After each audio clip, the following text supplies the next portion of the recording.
सारी यादें जुड़ी हुई है चंपारण से। तो आज उसी चंपारण के बारे में हम लोग पढ़ेंगे प्यारे बच्चों। इस चैप्टर का ही नाम है ओ सदा नीरा। ओ सदा नीरा, और यहां जो सदा नीरा लिखा गया है ना, ये गंडक नदी के लिए लिखा गया है, क्योंकि चंपारण में गंडक नदी बहती है। ठीक है ना, चंपारण में गंडक नदी बहती है। प्यारे बच्चों, आप लोगों को बस हम एक झलक दिखलाते हैं, इसको जरा आप लोग देख लीजिएगा तो आप लोगों को शायद समझ में आ जाए। ये आप लोग इस मैप को जरा देखेंगे, ये बिहार का पूरा मैप है और ऊपर में यहाँ पे चंपारण है। ऊपर में प्यारे बच्चों पश्चिमी चंपारण और नीचे में यहाँ पे पूर्वी चंपारण है। गंगा नदी ही जब ये यहाँ चंपारण में पहुंचती है तो उसको गंडक और बूढ़ी गंडक के नाम से जाना जाता है। ये जो आप लोग नदियों का बहुत सारा शाखा देख रहे हैं, ये सब एक्चुअल में गंगा नदी का ही शाखा है। लेकिन आप देख सकते हैं कि जो पटना है प्यारे बच्चों, तो अब पटना के पास से ही एक शाखा जो है वो ऐसे निकली है। पटना के पास से एक शाखा यहां से ऐसे निकली है और ये चंपारण चली गई है। ठीक है ना, और दूसरी शाखा यहां मुंगेर के पास से निकली है प्यारे बच्चों, जो यहां से ऐसे चली गई है। और ये दोनों, एक तो पूर्वी चंपारण से होते हुए और दूसरी भी पूर्वी चंपारण से होते हुए, गोपालगंज से होते हुए पश्चिमी चंपारण में जाती है। और जब ये नदी पश्चिमी चंपारण में पहुंचती है तो इसे गंडक और बूढ़ी गंडक के नाम से जाना जाता है। तो ये जो गंडक नदी आप लोग देख रहे हैं, इसी गंडक नदी को यहां पर कहा गया है सदा नीरा। तो इस चैप्टर में गंडक नदी का वर्णन है, गंडक नदी के बारे में हम लोगों को पढ़ना है। बहुत बेहतरीन चैप्टर है, दिल थाम के पढ़िएगा तो बहुत बढ़िया लगेगा। बहुत सारे लोग, बहुत सारे टीचर, बहुत सारे बच्चे कहते हैं कि ये टीचर कि सर ये चैप्टर समझ में नहीं आता है, ये चैप्टर सर बहुत कठिन है।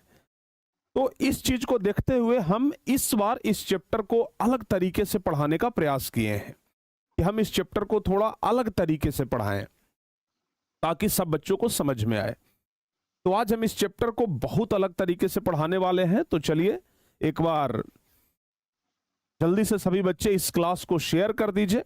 जो भी बच्चे क्लास को शेयर नहीं किए हैं तो हम चाहते हैं कि एक बार सभी बच्चे मिल करके क्लास को जरा शेयर कर दें, ताकि जब सभी बच्चे क्लास शेयर करेंगे तो क्लास में अधिक बच्चे होंगे और अधिक बच्चों के बीच पढ़ने का और पढ़ाने का एक अलग मजा होता है। तो फटाफट से सभी बच्चे क्लास को शेयर कर दें, और जो बच्चे क्लास को लाइक नहीं किए हैं तो भैया एक बार क्लास को लाइक भी आप लोग जरूर कर दीजिएगा। इस चैप्टर को लिखने वाले हैं जगदीश चंद्र माथुर, जिनका चित्र आप लोग इधर देख रहे हैं। ये जगदीश चंद्र माथुर हैं तो उत्तर प्रदेश के, लेकिन लिखे हैं बिहार के एक जिला के बारे में। आखिर ऐसा क्यों हैं भाई, उत्तर प्रदेश के लिख रहे हैं बिहार के बारे में? ऐसा इसलिए क्योंकि ये भले जन्म उत्तर प्रदेश में लिए लेकिन इनका जीवन बिहार में ही बीता, क्योंकि ये बिहार के शिक्षा सचिव भी रह चुके हैं। तो इसलिए इन्होंने एक चैप्टर लिखा ओ सदा नीरा। जब ये चंपारण घूमने के लिए गए थे तो वहां पर बहुत सारा चीज देखे और उसको एक चैप्टर के रूप में लिखे, जिसका नाम है ओ सदा नीरा। और आज इसी चैप्टर को हम लोग पढ़ेंगे। तो हमें उम्मीद है कि सभी बच्चे क्लास को शेयर कर दिए होंगे। जो बच्चे साइंस वरदान बैच में नहीं जुड़े हैं वो सब लोग वरदान बैच में जरूर जुड़िएगा। ठीक है ना, चाहे वो बच्चे साइंस हिंदी मीडियम से हो या फिर साइंस इंग्लिश मीडियम से या फिर आर्ट्स वाले बच्चे, सभी बच्चे क्लास में जरूर जुड़ जाइएगा और वरदान बैच में तो जरूर जुड़िएगा। चलिए आइए हम प्यारे बच्चों आज सबसे पहले ओ सदा नीरा पाठ के बारे में ही जानेंगे। और ओ सदा नीरा पाठ के जो लेखक हैं जगदीश चंद्र माथुर, इनके बारे में हम लोग जानेंगे। तो प्यारे बच्चों सबसे पहले तो आप लोग ये ध्यान रखना, ठीक है ना, सबसे पहले तो आप लोग ये ध्यान रखिएगा कि आज हम लोग जो चैप्टर पढ़ने जा रहे हैं इसका नाम है ओ सदा नीरा। क्या नाम है प्यारे बच्चों? ओ सदा नीरा। ओ सदा नीरा चैप्टर अपने आप में एक निबंध है, ये ध्यान रखिएगा। अगर आपसे परीक्षा में पूछा जाए कि ओ सदा नीरा पाठ की कौन सी विद्या है तो बताइएगा ओ सदा नीरा एक निबंध है। क्या है प्यारे बच्चों? ओ सदा नीरा एक निबंध है। ठीक है ना, तो सबसे पहली बात तो ये हो गया कंप्लीट कि भाई ओ सदा नीरा क्या है। तो ओ सदा नीरा जो है वो एक निबंध है, इसको आप लोग ध्यान रखिएगा। चलो बाबू अब आगे बढ़ते हैं और इस चैप्टर। राधे राधे। सनातन ऐप से रिंगटोन कैसे सेट करें? आइए जानते हैं। सनातन ऐप ओपन करें, रिंगटोन लगाए पर क्लिक करें। यहाँ आपको बहुत सारी रिंगटोन्स मिल जाएंगी। दुर्गा माता, शिव जी, हनुमान जी, गणेश जी और सभी भगवान के रिंगटोन्स। अब अपनी मनपसंद रिंगटोन पर क्लिक करें। रिंगटोन सेट करे पर क्लिक करें। यहाँ इस ऑप्शन को ऑन कर दीजिए। चैप्टर के बारे में पढ़ते हैं। इस चैप्टर के लेखक कौन है उनके बारे में हम लोग पहले बातचीत करते हैं। तो प्यारे बच्चों, अगर लेखक के बारे में पूछा जाए कि इस चैप्टर के लेखक कौन है, तो आप लोग क्या बताइएगा? इस चैप्टर के लेखक कौन है? लिखिएगा जगदीश चंद्र माथुर। जगदीश चंद्र माथुर इस चैप्टर के लेखक कौन है? तो बताइएगा जगदीश चंद्र माथुर। हालांकि हम जगदीश और चंद्र अलग अलग लिखे हैं, लेकिन अगर आप किताब में देखेंगे तो जगदीश और चंद्र ऐसे लिखा हुआ है। दोनों तरह से सही है, जगदीश चंद्र माथुर दोनों तरह से सही है। जैसे आपका इच्छा करे वैसे आप लोग लिख सकते हैं। तो लेखक कौन है बाबू? जगदीश चंद्र माथुर, ध्यान रखिएगा। और जगदीश चंद्र माथुर कहाँ के थे? कहाँ में इनका जन्म हुआ था? उत्तर प्रदेश में। उत्तर प्रदेश का एक जगह है शाहजहांपुर, ठीक है ना, शाहजहांपुर, वहीं पे इनका जन्म हुआ था। ठीक है, जन्म हुआ 16 जुलाई 1917 को। प्यारे बच्चों, अगर जन्म के बारे में पूछा जाए कि इनका जन्म कब हुआ, तो याद रखिएगा इनका जन्म हुआ है 16 जुलाई 1917। 16 जुलाई 1917। कहाँ में जन्म हुआ बाबू? ध्यान रखिएगा, शाहजहांपुर। शाहजहांपुर उत्तर प्रदेश। शाहजहांपुर में एक जगह है उत्तर प्रदेश, तो ध्यान रखिएगा शाहजहांपुर में उत्तर प्रदेश में इनका जन्म हुआ। ठीक है ना, इनका जन्म कहाँ हुआ? तो शाहजहांपुर उत्तर प्रदेश में इनका जन्म हुआ। और जन्म के बाद मृत्यु भी ध्यान रखिएगा, 14 मई 1978 को इनका मृत्यु हुआ है। ठीक है ना, 14 मई 1978। ध्यान रखना बाबू, निधन लिखेंगे कब? 14 मई 1978। 14 मई 1978। तो 14 मई 1978 को इनका मृत्यु हुआ है जगदीश चंद्र माथुर का, ध्यान रखिएगा। अगर इनके शिक्षा के बारे में हम लोग अगर बात करें प्यारे बच्चों, तो एमए तक ये किए हुए हैं और एमए अंग्रेजी में किए हैं। ठीक है ना, ध्यान रखिएगा, इलाहाबाद विश्वविद्यालय से ही। तो अगर शिक्षा की अगर हम लोग बात करें, हालांकि इनके बारे में बहुत विस्तार से आपको हम बता देते हैं। ठीक है ना, यहाँ पर आप ध्यान से देख लीजिए, इनका फोटो तो गायब हो गया है। यहाँ पर हम इनका फोटो लगाए थे, लेकिन इनका फोटो जो है वो गायब हो गया है। खैर कोई ना, आप लोगों को तो हम फोटो दिखा ही दिए। लेखक जगदीश चंद्र माथुर, जो कि एक नाटककार भी थे। जन्म हुआ 16 जुलाई 1917 को शाहजहांपुर उत्तर प्रदेश में। 14 मई 1978 को इनका मृत्यु हो गया। शिक्षा के बारे में बात करें तो एमए अंग्रेजी भाषा से किए और इलाहाबाद विश्वविद्यालय से किए। ठीक है ना, चूंकि उत्तर प्रदेश के रहने वाले थे तो इलाहाबाद विश्वविद्यालय से वो अंग्रेजी भाषा में एमए किए हैं, अंग्रेजी भाषा में, याद रखना बाबू। और 1941 में आईसीएस परीक्षा उत्तीर्ण किए और प्रशिक्षण के लिए अमेरिका गए और उसके बाद बिहार में शिक्षा सचिव हुए। यानी कि ये ट्रेनिंग लेने के लिए अमेरिका तक गए हैं। और सबसे मुख्य बात यह है कि ये बिहार में शिक्षा सचिव हुए। परीक्षा में ऑब्जेक्टिव क्वेश्चन में कई बार ये क्वेश्चन आया है कि कौन कवि बिहार में शिक्षा सचिव हुए थे? तो क्या जवाब बताइएगा, कौन से कवि? तो जवाब बताना बाबू, कौन से कवि बिहार में शिक्षा सचिव हुए थे? तो जगदीश चंद्र माथुर। ठीक है ना, जगदीश चंद्र माथुर एक ऐसे कवि हैं जो बिहार में शिक्षा सचिव हुए हैं, ध्यान रखिएगा। ठीक है, तो इनके बारे में इतना बात तो आप लोग याद कर ही लेंगे। और इनके कार्य के बारे में बात करते हैं। 1944 में बिहार के सुप्रसिद्ध सांस्कृतिक उत्सव वैशाली महोत्सव का बीजारोपण किया। वैशाली महोत्सव, प्यारे बच्चों, हमें लगता है कि यह वैशाली महोत्सव आज भी मनाया जाता है। और इस वैशाली महोत्सव को शुरू करने वाले जगदीश चंद्र माथुर ही थे। समझ गए ना, वैशाली जिले में महोत्सव शुरू हुआ, वैशाली महोत्सव। ठीक है, वैशाली एक जिला भी है बिहार का, तो वो वहां पे महोत्सव शुरू हुआ, वैशाली महोत्सव 1944 में। और इसको शुरू करने वाले कौन थे? तो इसको शुरू करने वाले जगदीश चंद्र माथुर ही थे। अच्छा, कई बार ऑब्जेक्टिव क्वेश्चन में पूछा जाता है कि ये वैशाली महोत्सव का बीजारोपण किसने किया? तो जवाब बताइएगा कि वैशाली महोत्सव का बीजारोपण जगदीश चंद्र माथुर ने किया। ठीक है ना। अगर क्वेश्चन आ जाए कि वैशाली महोत्सव का बीजारोपण किसने किया, तो बताइएगा कि वैशाली महोत्सव का बीजारोपण जगदीश चंद्र माथुर ने किया है। उसके बाद ऑल इंडिया रेडियो में महानिदेशक रहे, यानी कि ऑल इंडिया रेडियो, पहले रेडियो जो बजता था ना ऑल इंडिया रेडियो, तो उसके डायरेक्टर भी रहे हैं, महानिदेशक भी रहे हैं। फिर सूचना और प्रसारण मंत्रालय में हिंदी सलाहकार के पद पर भी कार्य किए, यानी कि सूचना और प्रसारण मंत्रालय में ये हिंदी के सलाहकार भी रहे हैं। ठीक है। उसके अलावा हार्वर्ड विश्वविद्यालय के विजिटिंग फेलो रहने के अतिरिक्त अन्य अनेक महत्वपूर्ण कार्यों से जुड़े थे, यानी कि ये जीवन में अनेक महत्वपूर्ण कार्य किए हैं, एक दो नहीं बल्कि अनेकों महत्वपूर्ण कार्य किए हैं। ठीक है बाबू, ध्यान रखिएगा।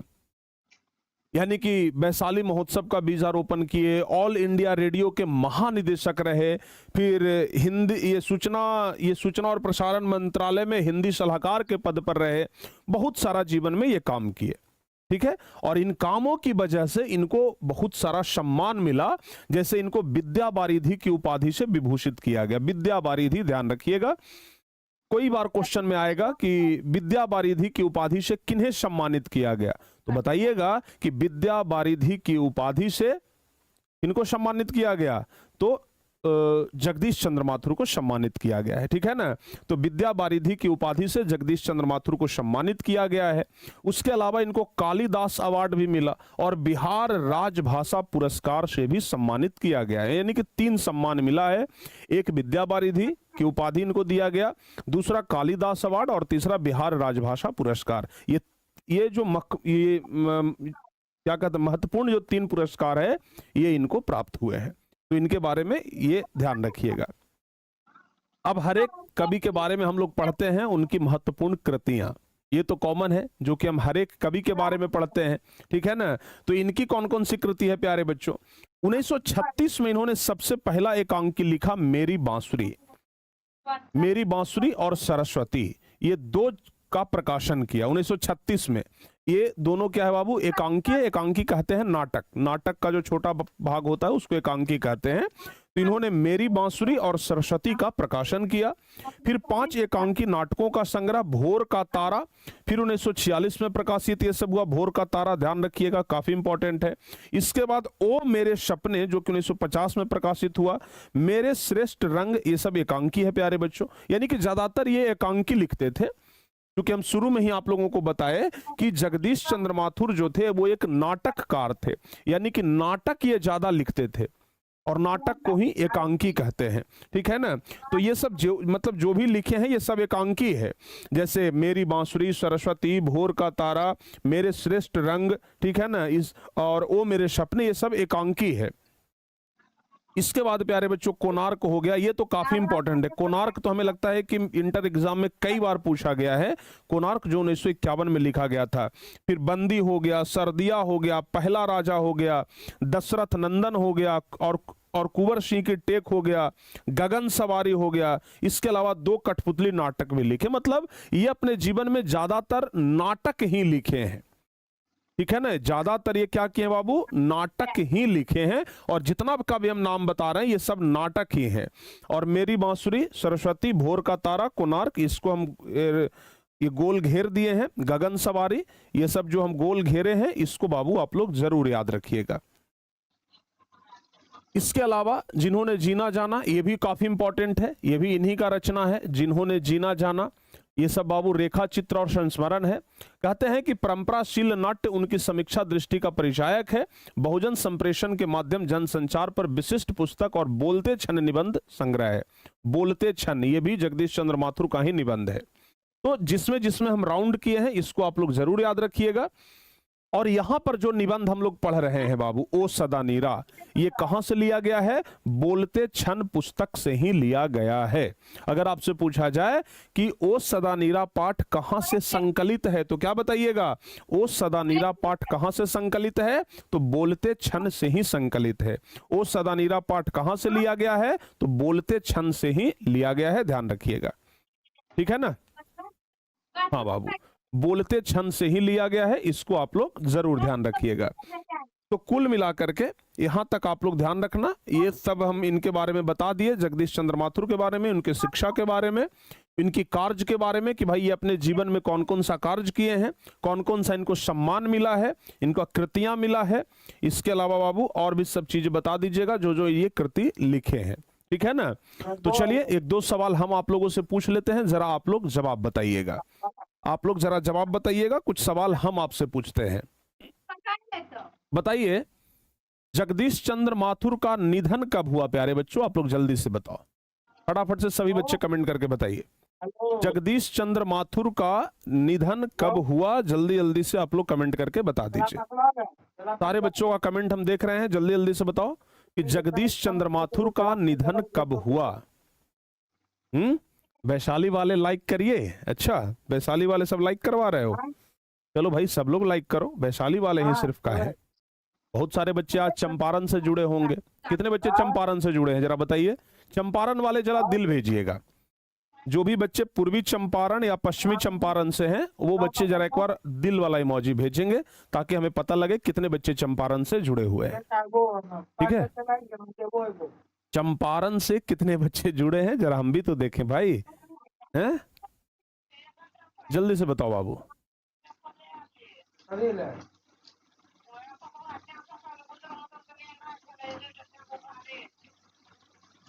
बताओ जल्दी से। कन्हैया कुमार हमारे लिए भाई एक शायरी लिखे हैं, बहुत बहुत धन्यवाद बाबू। चलिए जल्दी से बताइए ना। एक बच्चे लिख रहे हैं कि सर हमारे गांव में अर्धनारीश्वर का मूर्ति बना है, मेरे गांव में 108 फीट अर्धनारीश्वर मूर्ति बना है सर जी, श्रावण का महीना में घूमने आइए सर जी। अच्छा स्वीटी कुमारी, कौन से गांव में मूर्ति बना है भाई अर्धनारीश्वर का। देखिए इतने बच्चे दिल वाले चित्र भेज रहे हैं, दिल वाले इमोजी भेज रहे हैं, मतलब कि चंपारण से बहुत सारे बच्चे हैं। तो सुनो चंपारण वालों, आज आप लोगों का ही चैप्टर है तो अच्छे से पढ़िएगा इस चैप्टर को, सब लोग पढ़िएगा, चंपारण वाले विशेष ध्यान दे करके पढ़िएगा क्योंकि आपके जिला का चर्चा है, ठीक है ना। तो आइए प्यारे बच्चों, आज हम यहाँ से आप लोगों को निधन के बारे में पूछे थे और सभी बच्चे बता रहे हैं 14 मई 1978। बहुत बढ़िया, 14 मई 1978, 14 मई 1978, बहुत बढ़िया बाबू। 14 मई 1978 को इनका निधन हुआ। बहुत बढ़िया बहुत बढ़िया बहुत बढ़िया, तो यहां तक समझ गए ना। चलो ठीक है बाबू।